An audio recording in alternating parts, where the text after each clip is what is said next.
She had a beautiful voice, this lady. She was my eldest sister, so I suppose you could think me biased, but she was a popular singer back in our day. My name's Gwendolyn, by the way, but you can call me Gwennie. Everybody did. But that's enough about me. I want to tell you about Margaret, or Maggie as we all knew her.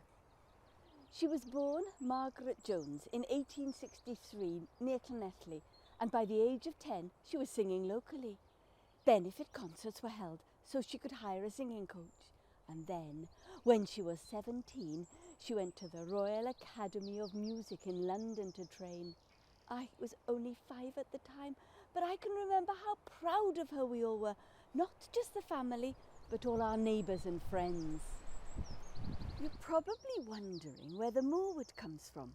Well, our father worked in the tinplate works of that name in Llanelli, and they were very good to Maggie, so she decided to take Morewood as part of her stage name. There were plenty of Joneses in Wales, as I expect you're aware. So she was known as Maggie Jones-Morewood from then on. The rest of the family took Morewood, but as a middle name. So that's why it's this way round on here. For a good few years she had plenty of success. She sang with the National Eisteddfod, she had leading roles with an opera company, and even had top billing at the Cardiff International Exhibition in 1888. I was 13 at the time, and I remember when I saw her name on the advertisement, I thought I was going to burst with pride. Then things changed. She married a man named John Jones, and they moved to Cardiff. They had a couple of children. When Maggie was expecting her third, I went to stay with her to keep her company. When I arrived, Maggie wasn't feeling very well, and she had a black eye. I was horrified. When I asked her who did it, she told me it was John. Well, he was away on business, so I couldn't confront him. Then the worst thing happened.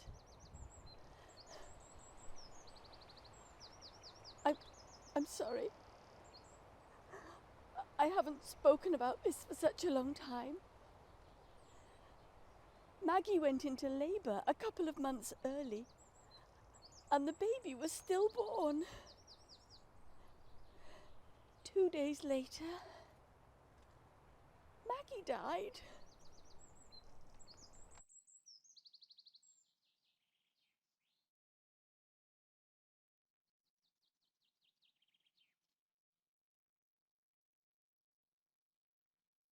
There was an inquest, you know, and I was called as a witness. 19 years old I was, and terrified. All sorts of stuff came out. Awful, awful stuff. The servant said that John had knocked her about, even when she was expecting. Well, he denied it, of course, and then he said, well, maybe he slapped her, but only when she was drunk, which she often was, according to him. Just imagine, you're mourning your sister, and you have to hear all that. After the post-mortem, the doctor said that Maggie had died of natural causes. Premature births were common, he said. The jury agreed with him, but they reprimanded John for his conduct towards her. The coroner said he couldn't understand how any man could treat his wife like that, especially in her condition. Before long, most of the family had immigrated to the United States, and we never spoke of it again.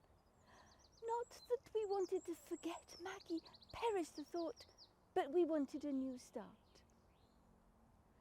I vowed that my life would be different from Maggie's, and it was. I married a good man. He ran a steel company, and we lived in a mansion.